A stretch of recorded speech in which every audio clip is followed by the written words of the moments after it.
uri umurozi wowe ukora bino bikorwa ugasanga nturi no kumenya ko wabikoze cyangwa se nturi kumenya ko ari uburozi bubi cyane wihaye cyangwa se wanahaye uwo ngo mukundana.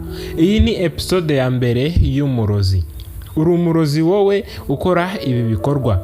Ni byinshi ukora ariko ukaba utazi ko byangiriza urukundo rwanyu ndetse n'umubano wawe hagati yawe n'umugore wawe cyangwa se hagati yawe n'umukunzi wawe cyangwa se n'inshuti yawe. Ibi bikorwa iyo uri kubikora ugira ngo urukwigirira neza cyangwa se mbese niko ubuzima bwakagombye kuba bumeze, ariko menya ko urimo urukuroga urukundo rwanyu cyangwa se niyo mibanire yawe hagati yawe n'uwo muntu mufitanye umubano. Iyi ni episode ya mbere, ariko ndagushishikariza gukanda subscribe niba utarayikanda kugira ngo ujye ubasha kubona ibiganiro ducisha kuri uno muyoboro nanjye ubategurira nkanabibagezaho. Nitwaye me uhawe ikaze. Uri umurozi wowe ubeshya ko umukunda, ariko rimwe na rimwe ugasanga ikintu fokasinzeho ni amafaranga. Si n'amafaranga gusa, imitungo ndetse n'ibindi bintu runaka. Ugasanga wowe umukundira ibyo bintu ariko wowe ukamubeshya ko umukunda kandi wowe icyo ugamije ari ibyo bintu.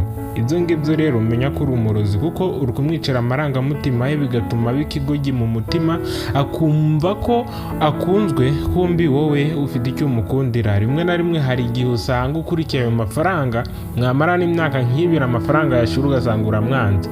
Menya ko uri umurozi kandi ubwo burozi ushatse wabugabanya kuko bwica nabi. Ikindi kandi uri umurozi wowe ukunda umuntu ufite icyo mukurikiyeho.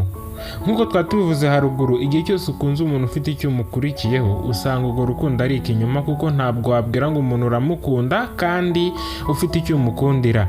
Yego ntiwakunda umuntu ntacyo umukundiye, ariko ntugakundire umuntu ikintu gishobora kugenda. Ukundiye umuntu ubwiza buragenda. Ukundiye umuntu amafaranga cyangwa se ikindi kintu runaka, ibyo bintu bishobora kugenda cyangwa se bishobora no gushira. Ariko uri umurozi wowe ukunda umuntu ufite icyo umukurikiyeho, kuko ibyo ngibyo ni bibi cyane. Ndetse nawe wemera ko umuntu agukunda kandi ubona ko atagukunda, cyangwa se ubona ko atagukundira ukumeza ahubwo agukundira ibyo ufite, jya umenya ko wari uburozi kandi ushatse wabigabanya. Kunda umuntu ugukunda, aho ahandi musangana mukundana ariko nta n'umwe ufite icyo akurikiye ku wundi, ari urukundo gusa. Gerageza rero ukunda umuntu udafite icyo umukurikiyeho, bizagufasha mu gutuma ubuzima bwawe buba bwiza ndetse n'amarangamutima yawe aba meza. Ariko uri umurozi wowe ubikora. Nanone nawe uri umurozi wowe ukubita umugore wawe. Wamushatse umubwira uti I love you, akantu kose kagiye ku mubiri ukaba wagahunguraho, ariko ubu ngubu uri kwifuza kuba wamuhungura ayo menyo ye mu kanwa. Uri umurozi wowe wamubwiye ko muzabana mu mahoro mugirana ikibazo mukiyunga, ariko ukaba uri gushaka kumwungisha ukuboko wavunye. Ibyo ngibyo si byiza, menya ko uri umurozi. Rero igihe cyose ukubita umugore wawe, menya ko uri umurozi kandi ubwo burozi ushatse wabugabanya, kuko ibyo ngibyo birica inshuti yanjye. Ikindi kandi uri umurozi wowe ica inyuma umugore wawe. Mwashakanye mukundana uvuga uti iyo turi kumwe mbabona abandi bakobwa, niyo turebanye mbona ari ibigabo. Ariko ubu ngubu uri kusanga uwo mugore wawe nta jambo ryiza ukimubwira, usanga uri kumubwira amagambo amusebya amuharabika, kandi mbere waramubwiraga ukamubwira n'ibiri imbere muri we, ariko ubu ngubu usigaye unamuhisha. Ariko igihe cyose uca inyuma umugore wawe, menya ko uri umurozi mubi cyane. Wamwiciye amarangamutima ye bituma atajyana cyangwa se atanabana n'uwo bakundanaga. Uzumubeshya ko umukunda, ariko menya ko uri umurozi kandi ubwo burozi bwawe bashobora kuzabugukubitana. Ikindi kandi uri umurozi wowe ureba pornography. Ushaka kuba ureba filime z'urukozasoni, ariko menya ko uri umurozi w'ubuzima bwawe ndetse n'ejo hazaza hawe. Igihe cyose ureba pornography bikwangiriza mu bwonko, bikakwangiriza n'amarangamutima yawe, ndetse bikazanakwangiriza mu buzima bwo mu buriri. Rero igihe cyose urebye pornography, menya kuba wicishije inyoni zirenze 5 ibuye rimwe. menya ko igihe cyose urebye porunogarafi bikwangiriza amarangamutima yawe mu mibanire y'inshuti zawe ndetse no mu buzima bw'uburiri, mbese biragenda bikakwangiriza, mbese ni ibintu biri sayiko, ni ibintu by'uruziga. Ariko gerageza niba wanazirebaga ubigabanye kuko uri umurozi wowe ubikora cyangwa se wowe unabireba. Ikindi kandi wowe uri umurozi usenya umuryango w'abandi cyangwa se n'imiryango yindi igiye itandukanye ukayisenya. Uri umukobwa cyangwa se uri umugore ariko ugusanga uri gushaka kugusha umugabo w'undi mugore, uri gushaka kumumutwara, ariko menya ko uri umurozi mubi cyane. Kandi ubwo burozi bwawe ni bubi cyane kandi bwica nabi. Arega nawe ushobora kuzabisogongeraho kumva uburyo ki nawe bimera, ibyo ukorera abandi bishobora kuzakugarukira. Uri umurozi wowe w'umusambanyi. Gusambana imbere y'Imana ni icyaha, ariko uri umurozi wowe ubikora kandi ukanabigira akamenyero. Gusambana ni icyaha, ariko igihe cyose ubikora ariko ugasanga uburyo ki ubikora uracyari umukobwa, ariko akazi kawe navuga ko uri umusambanyi. Ariko tubitandukanye, hari ubusambanyi n'uburaya.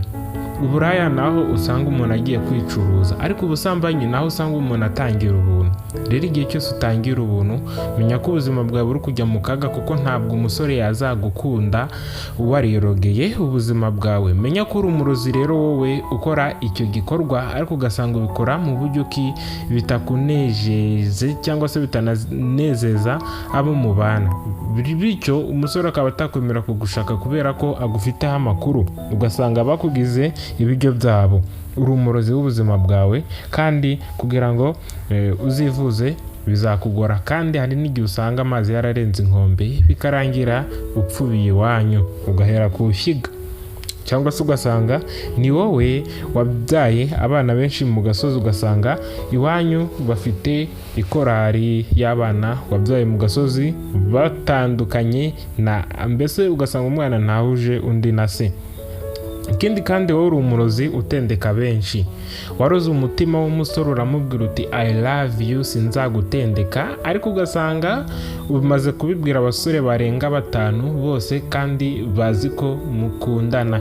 Ugasanga uri umusore ufite abakobwa barenga 5 wabwiye ngo I love you sinzagusiga ndagukunda, mbese ugasanga buri mukobwa wese ugenda umubwira mutereta, mbese ugasanga uramutendeka. Ariko menya ko uri umurozi mubi cyane, ubwo burozi hari igihe buzakugarukira.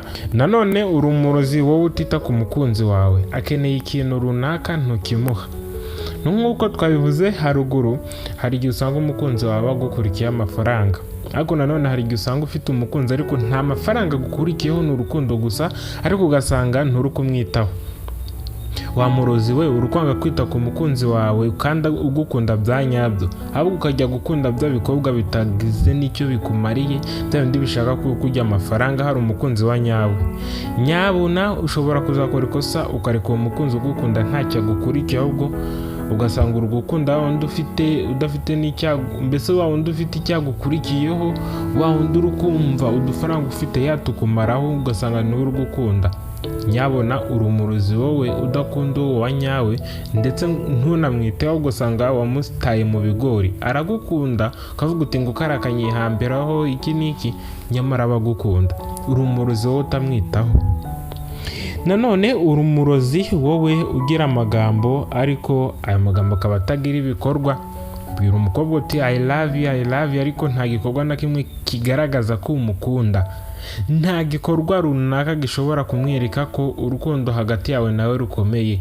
Uri umurozi, ushatse ibyo bintu wabigabanya. Iyo yari episode ya mbere. Ese episode ya kabiri izaza ifokasinze kuki? Ntugende udakanze subscribe kugira ngo ujye ubasha kubona ibiganiro tubagezaho. Duhurire mu gice cya kabiri cy'umurozi.